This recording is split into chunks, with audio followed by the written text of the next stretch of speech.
खुश मत होइए कि बिहार के लोगों को बहुत कुछ मिल गया। आप सबको याद होगा भाइयों बहनों, 70,000 करोड़, 80,000 करोड़, 90,000 करोड़, 1,00,000 करोड़, 1,25,00,000 करोड़। वो 1,25,00,000 करोड़ कहाँ गया? या तो गया नहीं, गया तो सारी पुलें गिर गई। देश की सबसे बड़ी पंचायत में एक बार फिर घोसी की आवाज गूंजी है। समाजवादी पार्टी से घोसी के सांसद राजीव राय ने एक बार फिर घोसी की जनता की आवाज उठाई है। संसद में उन्होंने कहा कि पूर्वांचल का सबसे पिछड़ा इलाका घोसी है। लोकसभा क्षेत्र के मऊ और रसुरा विधानसभा में 3 बड़ी मिलें बंद पड़ी हुई है। राजीव राय ने 2024 के आम बजट पर सवाल उठाते हुए कहा कि पूर्वांचल को इस बजट से बाहर रखा गया है। इस बजट में उत्तर प्रदेश और पूर्वांचल के लोगों के लिए नहीं सोचा गया, इसलिए पूर्वांचल के लोगों ने इनका बोरिया बिस्तरा बांध दिया। उन्होंने बजट को लेकर केंद्र सरकार को घेरते हुए कहा कि इस बजट में यह साफ देखने को मिला है कि भाजपा असली मुद्दों से भाग रही है। आइए आपको सुनाते हैं यह भाषण जो उन्होंने सदन में दिया है। श्री राजीव राय जी।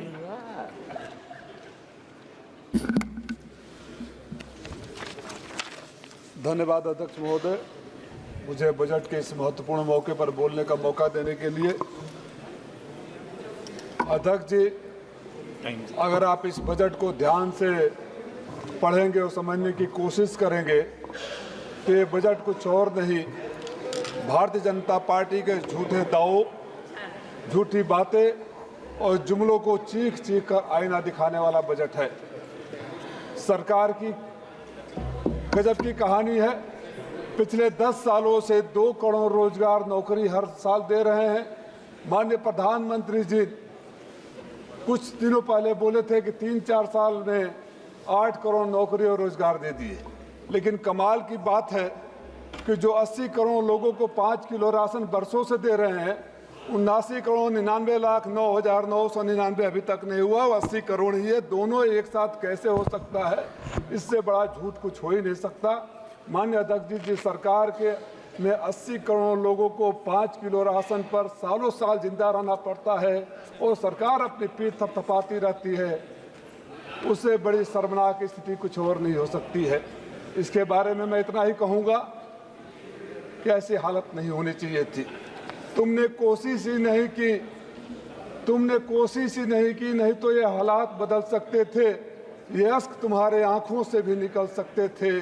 तुम तो ठहरे ही रहे झील की पानी की तरह, दरिया बनते तो दूर, बहुत दूर निकल सकते थे। आप झील की पानी की तरह बैठा कर उठे हुए हो देश को एक जगह पर। आदरणीय अध्यक्ष जी, जब मैं बजट भाषण माननीय वित्त मंत्री जी से सुन रहा था और बाद में इस पुस्तिका में पढ़ रहा था, तो एक बार की मुझे ऐसा लगा कि ये बजट मैं बिहार के वित्त मंत्री का सुन रहा हूँ। खुश मत होइए, आप खुश मत होइए। सुधाकर बाबू खुश मत होइए कि बिहार के लोगों को बहुत कुछ मिल गया। आप सबको याद होगा भाइयों बहनों, 70,000 करोड़, 80,000 करोड़, 90,000 करोड़, 1,00,000 करोड़, 1,25,00,000 करोड़। वो 1,25,00,000 करोड़ कहाँ गया? या तो गया नहीं, गया तो सारी पुलें गिर गई। मैं अध्यक्ष जी बड़ा चिंतित हूं 2 बातों को लेकर। एक, मैं उस सरकार के महान सलाहकार को जानना चाहता हूं जिन्होंने पूर्वोदय योजना को बिहार से शुरू किया। पूर्वांचल कहाँ गया? शेरशाह सूरी ने कहा था कि चंदौली उस जमाने में गेटवे ऑफ पूर्वी उत्तर प्रदेश है। आप पूर्वांचल को छोड़कर हार के बाद इतनी नफरत, उत्तर प्रदेश से हार गया, आपको इतनी नफरत कि उत्तर प्रदेश का नाम तक नहीं लिया। मैं आंकड़ों में नहीं जाना चाहता, आंकड़ों के साथ आईना दिखा सकता हूं, लेकिन मैं जानता हूं कि हमारे बहुत सारे साथियों ने आंकड़े पेश किए हैं और सरकार को भी सच समझ में आता है। लेकिन अगर आप पूर्वांचल को छोड़ देंगे और पूरे पूर्वोदय योजना की बात करेंगे, आपने अपने भाषण में उत्तर प्रदेश के लिए कुछ नहीं दिया, हमारे पूर्वांचल को। आपका बोरिया बिस्तर तो पूर्वांचल ने बांट दिया, इंतजाम कर दिया है, और इसी तरह की नफरत दिखाते रहिए। आने वाले चुनावों में उत्तर प्रदेश से बोरिया बिस्तर बांट दिया जाएगा, ये लिख कर रख लीजिए। किसी घमंड में, अहंकार में मत रहिए। माननीय अध्यक्ष जी, मैं मांग करता हूं कि पूर्वांचल और उत्तर प्रदेश को पूर्वोदय योजना में शामिल किया जाए। मेरे लोकसभा में आपके 11 सालों के शासन में आपने कुछ भी नहीं दिया। हमारे यहाँ 3 मिलें हैं, स्वदेशी कॉटन मिल, परदाहा और रसड़ा की चीनी मिल, बरसों से बंद है। माननीय कपड़ा मंत्री जी ने, वहाँ के मुख्यमंत्री जी ने आज से 7 साल पहले घोषणा कर दिया था चलाने का, और 85 एकड़ एक जगह जमीन, 25 एकड़ एक जगह जमीन लैंड माफिया के गिरद दृष्टि लगी हुई है। मैंने सुना वहाँ प्लाटिंग करने की योजना बनाई जा रही है। मैं आपसे मांग करता हूँ कि इस बजट में मेरे लोकसभा के तीनों मिलों को चालू किया जाए, जिससे वहाँ के लोगों को रोजगार मिल सके। और अगर किसी भी वजह से मिलों को उस हालत में चालू करना संभव नहीं हो, तो वहाँ वैकल्पिक उद्योग लगाया जाए। पूर्वांचल का सबसे पिछड़ा इलाका घोसी है। आप बाढ़ की बात कर रहे हैं, मुझे वो भी समझ में नहीं आ रहा है कि कौन सा वैज्ञानिक बताया कि इनके यहाँ बक्सर में बाढ़ आएगा तो मेरे गांव सुरही बलिया में बाढ़ नहीं आएगा। यहाँ सांसद पूर्वांचल के बैठे हुए हैं, मैं तो पीलीभीत से जोड़ता हूँ। कौन सा ऐसा जिला है जहाँ बाढ़ नहीं आता है? मेरे यहाँ मधुबन ब्लॉक का बिनटोलिया से लेकर गजियापुर का पूरा बांधा टूट रहा है। गाजीपुर के लोग सेमरा गांव सालों से डूब रहा है। बक्सर से लेकर वहां तक सारे गांव डूब रहे हैं। सैकड़ों एकड़ जमीन चली जा रही है। सरकार उसके बारे में नहीं है। ये सरकार जब बजट को पढ़ेंगे तो ऐसा एहसास होता है कि ये बजट देश के लिए नहीं, अपने उन 2 बैसाखियों के लिए बनाया गया है, जिन बैसाखियों के सहारे ये सरकार अपनी आखिरी सांसें गिन रही है और चलेगी नहीं। माननीय अध्यक्ष जी, 100 करोड़ इंटर्नशिप की, 1 करोड़ इंटर्नशिप की बात हो रही है। जो लोग 2 करोड़ रोजगार, 10 करोड़ रोजगार की बात कर रहे थे, 1 करोड़ के इंटर्नशिप पर आ गए। वो भी एक इमेजिनरी फिगर है, छलावा है, झूठ है। 500 कंपनियों में आप नहीं दे सकते। आप अग्निवीर से भी ज्यादा खतरनाक योजना नौजवानों के लिए ला रहे हैं, जो 1 साल में उनको सड़क पर खड़ा कर देंगे। आप तो नौकरी और रोजगार की बात करते थे।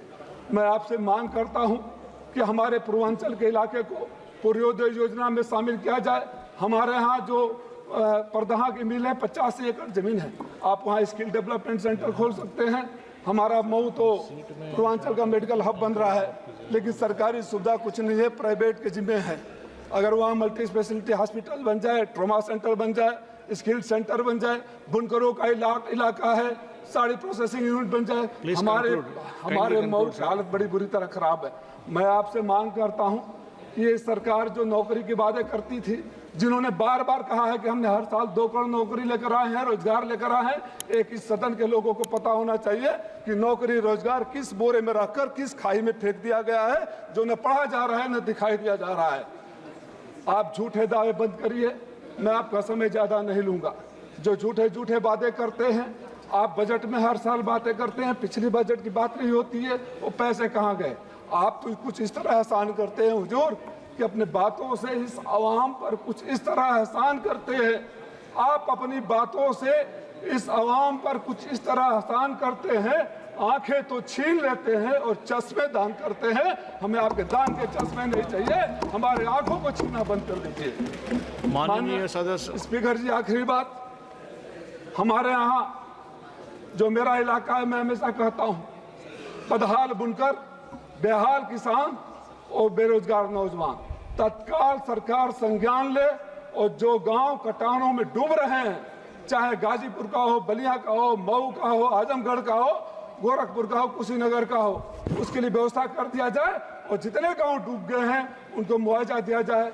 आपने मुझे समय दिया, बहुत सारी बातें बोलनी थी, समय का भाव में नहीं बोल रहा हूं, लेकिन उम्मीद है कि सरकार संवेदना के साथ सुनेगी, समझेगी और हमें भी मौका देगी आगे बढ़ने का। धन्यवाद। इस तरह की तमाम अपडेट्स के लिए punjabkesari.com को लाइक, शेयर, सब्सक्राइब करना न भूलें। धन्यवाद।